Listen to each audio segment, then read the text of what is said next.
आज हम भौतिकी फिजिक्स की महत्वपूर्ण परिभाषा का विश्लेषण करेंगे।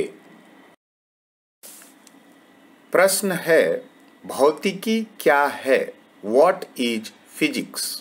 इसका उत्तर है, study of mass, energy and interaction between them is physics. द्रव्यमान, ऊर्जा एवं उनके पारस्परिक क्रियाओं का अध्ययन भौतिकी कहलाता है। सबसे पहले हम यह चर्चा करेंगे कि द्रव्यमान क्या है। What is mass? Matter contained in any object is mass. किसी वस्तु में द्रव्य की मात्रा को उसका द्रव्यमान कहते हैं। हम जानते हैं कि दुनिया के सभी वस्तुओं में कुछ न कुछ मास है। लार्ज ऑब्जेक्ट्स लाइक पेड़, पौधा, जंगल, पहाड़, पक्षी, कार, चुंबक या फिर छोटा से छोटा object, atom, molecule, electron, proton, neutron, bench, desk, pen, paper, fan, पूरी धरती या फिर पूरा का पूरा सौर मंडल और पूरा का पूरा गैलेक्सी या यूनिवर्स, सब में द्रव्यमान है। अतः हम कह सकते हैं कि every object in this universe has mass, be it small or large, like atom, electron, proton, molecules, etc. The common objects like pen, table, chair, magnet, fan, car, water, river, tree, mountain, etc. or heavenly objects like earth, sun, moon, all planets, stars, galaxy, etc. has mass. Hence, in physics, we will study about all these objects.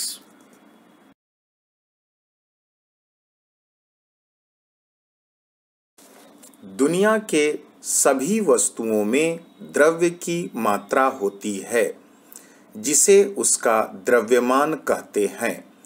छोटे कण जैसे electron, proton, neutron, अणु, परमाणु, कलम, copy, कुर्सी, table, mobile, computer, धरती, चांद, सूरज या फिर संपूर्ण ब्रह्मांड में द्रव्यमान होता है।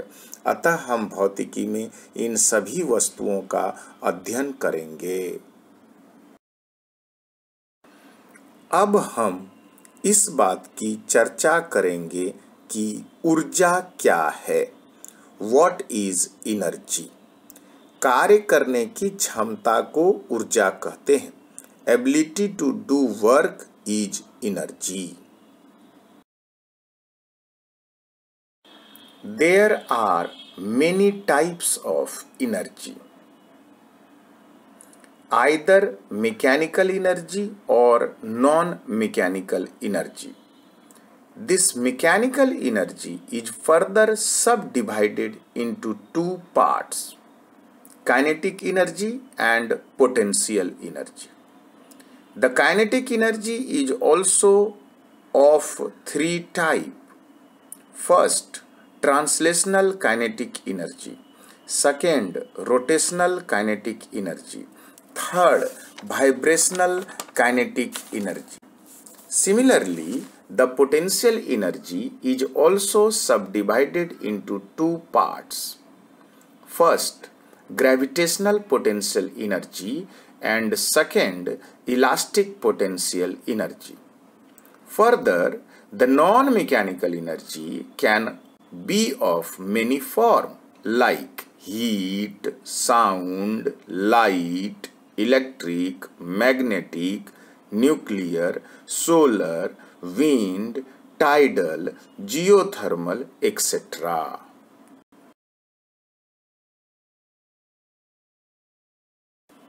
ऊर्जा को दो हिस्से में बांटते हैं। पहला यांत्रिक ऊर्जा और दूसरा अयांत्रिक ऊर्जा। यांत्रिक ऊर्जा के दो प्रकार होते हैं। पहला गतिज ऊर्जा एवं दूसरा स्थितिज ऊर्जा।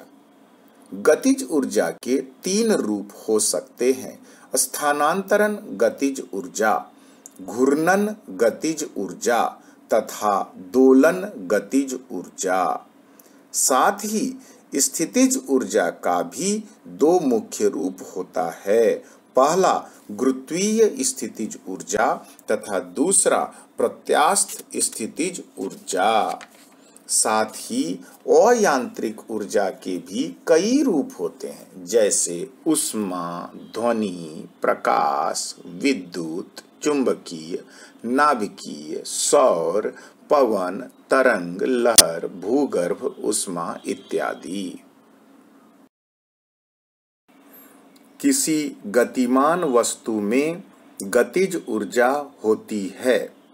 यदि कोई वस्तु तेजी से जाती है तब उसका काइनेटिक एनर्जी, गतिज ऊर्जा ज्यादा होता है, तथा कोई वस्तु धीमी गति से चलती है तब उसका काइनेटिक एनर्जी, गतिज ऊर्जा कम होता है।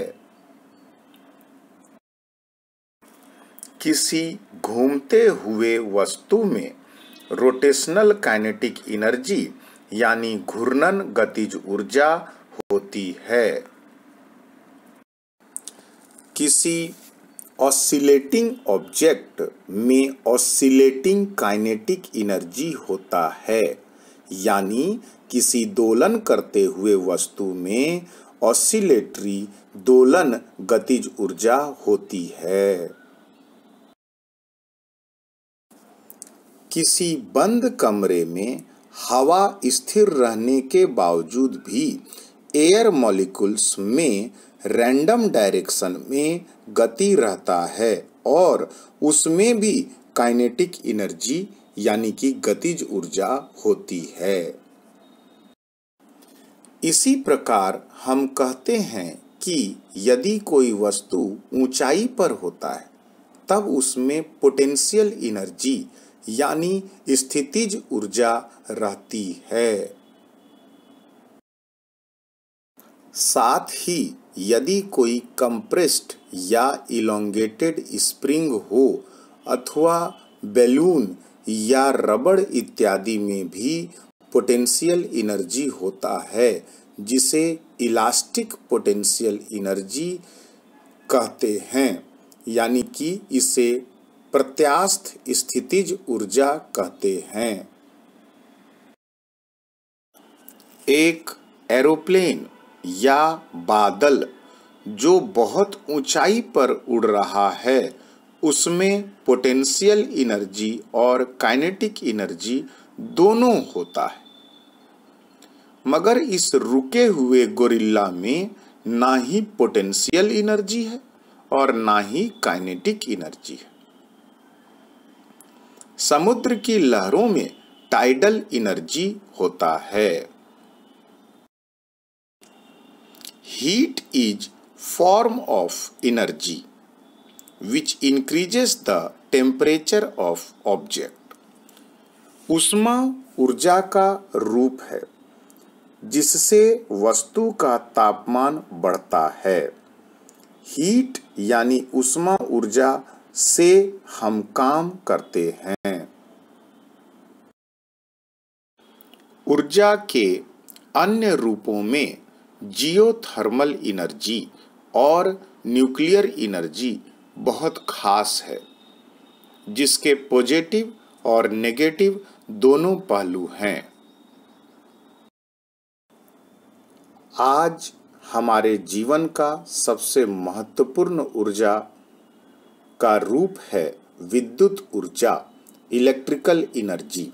इसके बिना हम जीवन की उम्मीद नहीं कर सकते हैं।